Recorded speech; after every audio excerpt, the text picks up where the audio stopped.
बिस्मिल्लाहिर्रहमानिर्रहीम। अस्सलाम वालेकुम students, I hope you are well. बेटे, जिस तरह से आपको पता है कि 30 अगस्त को आपका फर्स्ट क्वार्टर टेस्ट होने जा रहा है, जिसमें bioenergetics, cell structure and function and enzyme, biomolecule, ये 4 चैप्टर आपके इंक्लूड है। बायोलॉजी से और फिज़िक्स से आपके है force and motion, work and energy and circular rotation and circular motion, 3 chapter physics से है और 6 चैप्टर आपके केमिस्ट्री से है, जो कि बहुत शॉर्ट चैप्टर है। 6 देख के आप परेशान नहीं हो जाइएगा। कुछ टॉपिक जो है इंग्लिश से है और कुछ जो है टॉपिक आपके लॉजिकल रीजनिंग से है, ठीक है। सो आई होप कि आप उसको प्रिपेयर करने में लगे होंगे।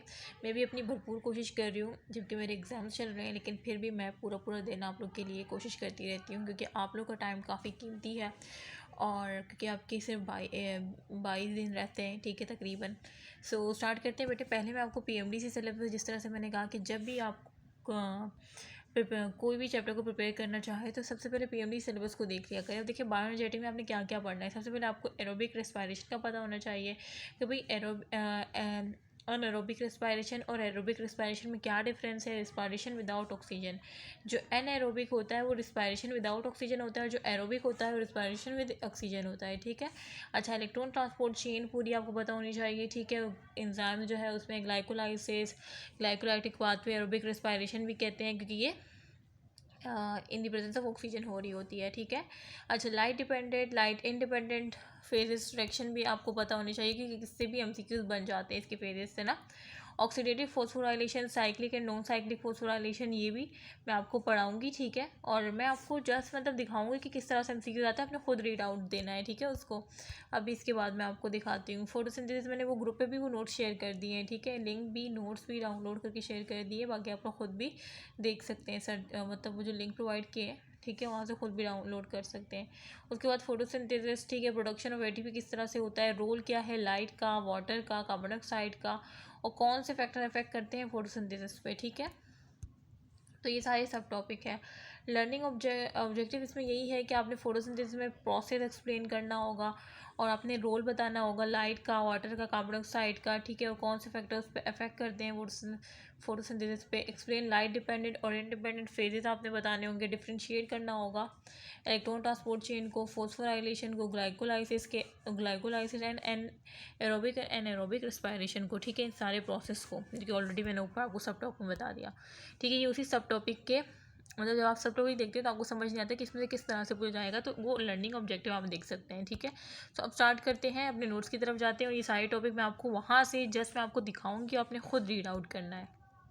सो स्टार्ट करते हैं। देखिए, बायोएनर्जेटिक्स, ठीक है। बायोएनर्जेटिक्स, अगर आप इसको जो है फर्स्ट लाइन इसकी पढ़े कि the capturing and converging of energy, पहले तो कैप्चर करना एनर्जी को, फिर उसको कन्वर्ट करना, ठीक है, from one form to the other, एक फॉर्म से दूसरी फॉर्म में, ठीक है, इन द लिविंग सिस्टम के अंदर, ठीक है, and its utilization in metabolic activities, और फिर उसको यूटिलाइज करना मेटाबॉलिक एक्टिविटीज़ में, वो बायोएनर्जेटिक्स होती हैं, ठीक है। तो ये चैप्टर आपको क्या कह रहा है, बायोएनर्जेटिक्स में आप पढ़ेंगे कि किस तरह से एनर्जी को कैप्चर किया जाता है और किस तरह से फिर उसी एनर्जी को एक फॉर्म से दूसरी फॉर्म में कन्वर्ट करके, ठीक है, किस तरह से यूटिलाइज किया जाता है मेटाबॉलिक एक्टिविटीज़ में। तो इसको हम पढ़ेंगे, इन सारा प्रोसेस जो है ये कहलाता है बायोएनर्जेटिक, ठीक है। अच्छा, energy is the ability to do work. Energy क्यों ज़रूरत होती है बेटे, एनर्जी जो है हमें इस काबिल बनाती है कि हम कोई काम परफॉर्म कर सकें।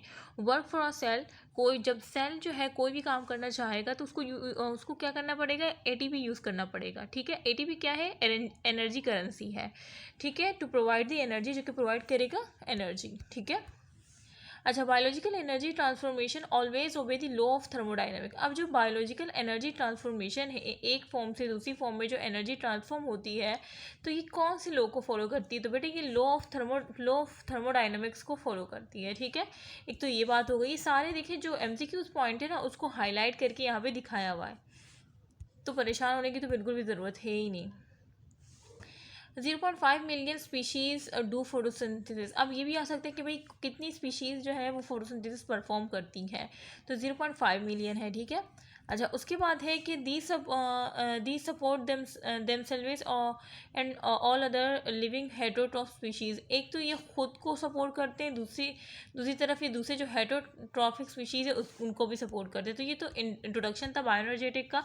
उसके बाद आपने इसमें क्या क्या पढ़ना है, आपने रोल ऑफ एटीपी पढ़ना है कि रोल ऑफ एटीपी जिस तरह से मैंने कहा ये कि एक एनर्जी करेंसी है, एनर्जी हमें देता है, ठीक है, प्रोड्यूस करता है एनर्जी। और ये वही सारी बातें लिखी है जो मैं आपको बता रही हूँ कि इट गिव्स, ठीक है, मैं यहाँ पे वर्बली बता रही हूँ, आपने खुद रीड आउट देनी है इसको। और फिर इसके बाद आता है कि एटीपी किससे कंपोज हुआ है। तो बेटे एटीपी का आपने याद रखना है कि ये एडेनिन से, राइबोज शुगर से और 3 फॉस्फेट से, ठीक है, ये मस्ट आता है और बच्चे इसमें गलती कर देते हैं। क्या है, एडेनिन से, राइबोज शुगर से और 3 फॉस्फेट से मिलके एटीपी कंपोज हुआ है। उसके बाद कि ये प्रोड्यूस करता है 7.3 कैलोरी पर मोल एनर्जी या 31.81 किलो जूल्स मोल एनर्जी, ठीक है, और ये एक्ट करता है मेडिएटर की तरह, ठीक है। अच्छा, उसके बाद ATP receive energy from one direction, ये वही बात हो गई जो मैंने बताया। It's play role in endergonic reaction and ये दोनों एंडरगोनिक रिएक्शन में भी और एंडरगोनिक मतलब जो सेल के अंदर परफॉर्म हो रही हो, एक्सरगोनिक में जो सेल के आउटसाइड परफॉर्म जो एक्टिविटीज़ परफॉर्म हो रही हो, तो ये दोनों में रोल प्ले करता है, ठीक है। तो ये आपने खुद पढ़ना, मैं ऊपर से बता रही हूँ, इसे मैंने पूरा पढ़ा ही दिया। फोटोसिंथेसिस एंड रेस्पिरेशन, ठीक है। अब इसमें फिर आपने डिफरेंस देख लेना है कि दोनों जो है मेन एनर्जी प्रोसेसिंग है, ठीक है। अब इसमें क्या डिफरेंस है, फोटोसिंथेसिस, सेलुलर रेस्पिरेशन, ये सब आपने पढ़ लेना है। इससे सारे ये जो हाईलाइट है ना, ये सारे एमसीक्यूज पॉइंट हैं, ठीक है, ये आपने गौर से पढ़ लेने हैं। उसके बाद रिडक्शन ऑक्सीडेशन, इसमें रिडक्शन ऑक्सीडेशन दोनों हो रही है, जैसे इसको हम क्या कहते हैं कि ये एक रिडॉक्स रिएक्शन है, ठीक है। फिर रोल ऑफ क्लोरोफिल आपने देख लेना है, रोल ऑफ क्लोरोफिल मेन, उसके बाद दूसरे पिगमेंट्स का भी देख लेना है कि क्या उनका रोल है, ठीक है। ये सारी चीज़ें आप ऑलरेडी पढ़ चुके हैं, बस आपने ये एक दफ़ा अच्छे से रीड देना है। अच्छा, और ये देखिए क्लोरोफिल ए का फार्मूला बहुत आता है, क्लोरोफिल बी का, ठीक है, कि आप इसका फार्मूला बता दें, ठीक है। तो ये आता है एमसीक्यू, इसको भी लाजमी देख लीजिए। क्लोरोफिल ए ब्लू ग्रीन है, क्लोरोफिल बी येलो ग्रीन है, ये भी आ जाता है। उसके बाद आते हैं फोटो सिस्टम। तो बेटे फोटो सिस्टम में आपने पूरा जो है ये पढ़ना है कि ये भाई ईच फोटो सिस्टम जो है हाईली ऑर्गेनाइज होता है, उसमें क्लोरोफिल होते हैं और दूसरे नेसेसरी पिगमेंट भी होते हैं, और ये जो है कैरियर प्रेजेंट होते हैं, कैरियर मॉलिक्यूल प्रेजेंट होते हैं कि इसमें थाइलाकॉइड ऑफ क्लोरोप्लास्ट में, ठीक है। क्लोरोफिल ए, क्लोरोफिल बी, एक कैरोटिनॉइड होता है, cluster together in photo system. ये सारा कुछ आपने पढ़ लेना है, सारे एमसीक्यूज पॉइंट है। It gives electron to primary electron acceptor, ठीक है, कि इलेक्ट्रॉन देता है इलेक्ट्रॉन ट्रांसपोर्टर को। इसके बाद फिर आपने रोल पढ़ लेना है लाइट का, कि लाइट का क्या रोल है, लाइट क्या है, ड्यूअल नेचर है, ये बिहेव कर सकती है वेव और पार्टिकल दोनों की फॉर्म में, ठीक है। फिर वो पैकेट्स पे पैकेट से कंपोज हुई होती है, जिसे हम फोटोन कहते हैं। सारी वो चीज़ें जो ऑलरेडी आप पढ़ चुके हैं, बस आपने एक रीड दे देनी है इस पीडीएफ को। अगर आपने कुछ भी नहीं पढ़ा, अगर सिर्फ इस पीडीएफ को भी सही से कर लिया तो आप सेफ साइड पे। इसके बाद पीपी को लाजमी सॉल्व करना, मीन पास पेपर को, ठीक है। अच्छा, उसके बाद चलते हैं रोल ऑफ लाइट का भी इसी तरह से आपने पढ़ना है कि भाई जो रोल ऑफ वाटर, ये जो फोटोसिंथेसिस है ऑफ ग्रीन प्लांट्स में water use as a source of hydrogen. Water क्यों यूज़ होता है, सोर्स ऑफ हाइड्रोजन के तौर पे, ठीक है। यू रिक्वायर होता है for the reduction of carbon dioxide to form carbohydrate, ठीक है।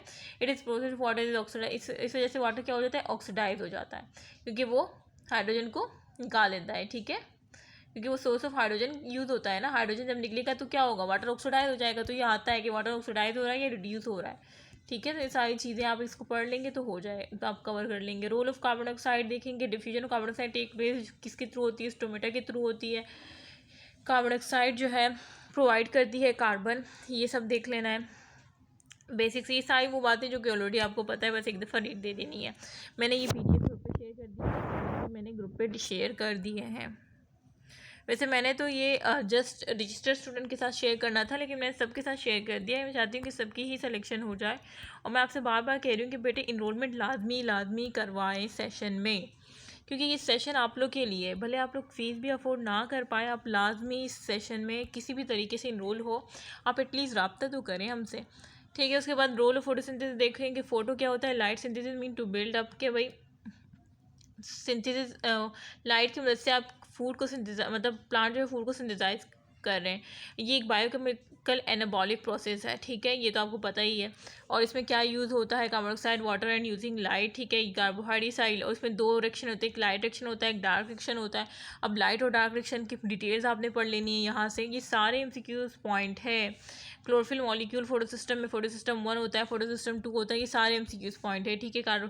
Cytochrome B F complex, ATPase complex, mobile electron carriers, और वो कितने हैं मोबाइल, प्लास्टोकॉइनिन है, प्लास्टोसाइनिन है, फेरोडोक्सिन है। तो ये सारे MCQ पॉइंट है और यहाँ पे डायग्राम भी दी गई है, आप इजीली पढ़ सकते हैं। फिर लाइट रिएक्शन आपने पढ़ लिया कि किस तरह से जो है प्रोसेस होता है, पहले इलेक्ट्रॉन कहाँ से कहाँ ट्रांसफ़र होता है, ठीक है, कौन रिड्यूस होता है, कौन ऑक्सीडाइज होता है।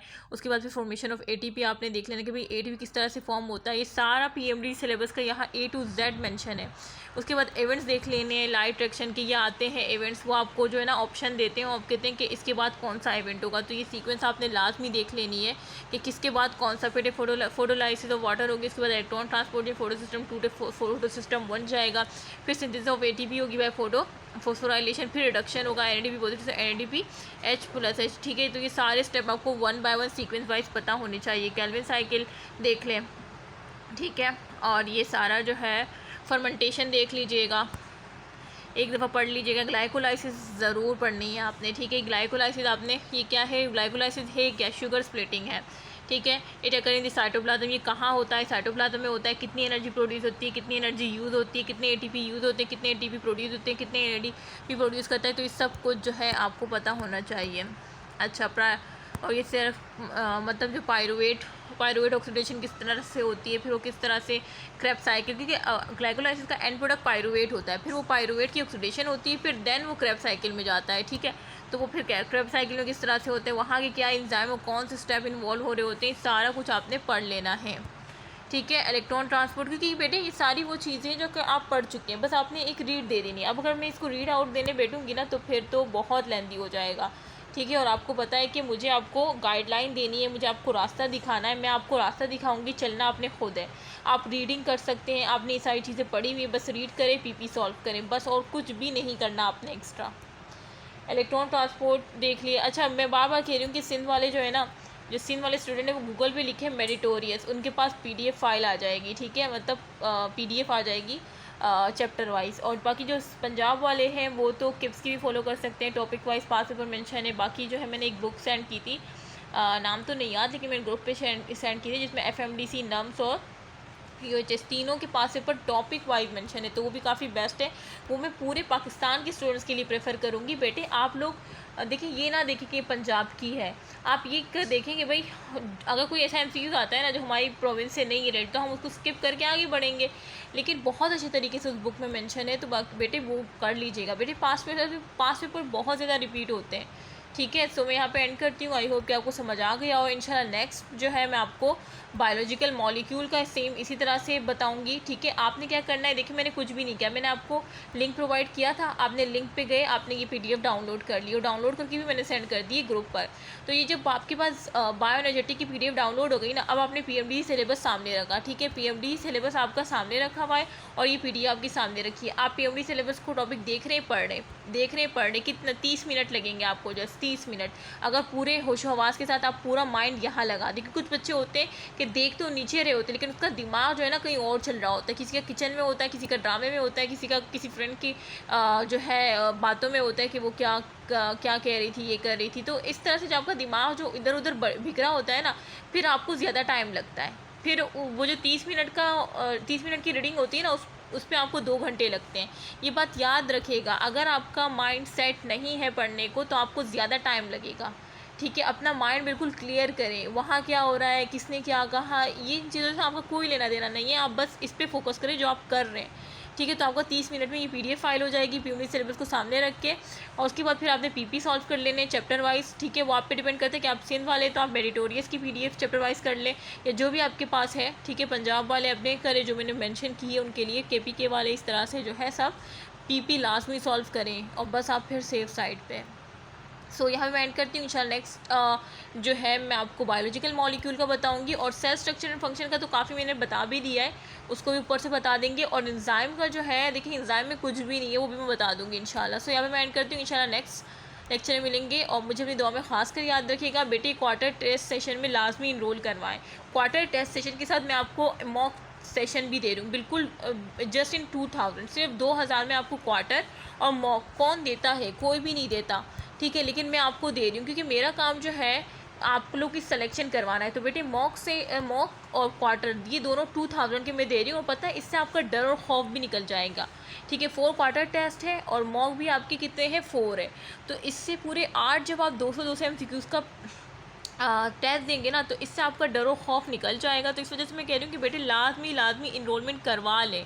ठीक है, कॉन्टैक्ट नंबर इस वीडियो के डिस्क्रिप्शन बॉक्स में डाल दूँगी, कॉन्टैक्ट कर सकते हैं। अगर कोई इशू है चार्जेस का, फ़ीस का, तो आप कॉन्टैक्ट करें। कोशिश लाजमी करें, कहीं भी हो कोई भी जगह हो जहाँ आपको आप अपना जो है ना मतलब जाना नामुमकिन लगता है, तो आप कोशिश तो लाजमी कर सकते हैं ना। कोशिश करने में क्या हर्ज है।